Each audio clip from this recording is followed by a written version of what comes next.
Well, for families that have juniors that are really starting to kick it into a new gear when it comes to the college planning process, there are multiple things that we want to talk about. First, you got to take care of business in the classroom. Usually for most of our juniors, especially if they're looking at more selective schools, this is when the rigor of their curriculum is really going to kick in with a lot of honors and AP classes, so it's really important that the kids stay focused academically.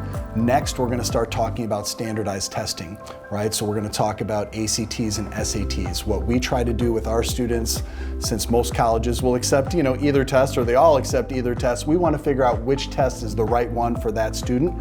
So typically at the beginning of junior year, we'll give practice tests for both, see which test that the student likes better, see which one they're scoring better, and then that's where we're going to focus our test prep. We typically like to get 1 or 2 standardized tests in the can that first semester to kind of give us a baseline to see where we are in terms of validating our college list. Along the way, we're honing our list and getting out and still doing some visits and some college research. So there's a lot on our plates. As we shift into that second semester, we're starting to talk about the following summer, because for a lot of our kids, we're working on what we call standout factor, right? Beyond what you're doing in school with your sports and your grades and your extracurriculars, what are you doing outside of school to really make you higher in terms of a caliber applicant, right? So we want to say, look at those summer programs, let's look at some research opportunities, some summer camps, maybe it's a part-time job. What are we going to do to kind of showcase ourselves outside of the classroom?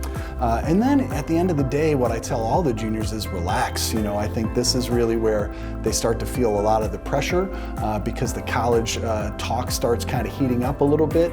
But then as we get into that second semester, we know that the college essay prompts are going to come out for the Common App. They typically come out in the winter. So we don't need to work on them, in the middle of junior year when we got all this other stuff, but we want to take a look and let those prompts start rummaging around in their head. And then in the spring, we're going to take those ACTs and SATs again. Hopefully we're going to get close to that target score.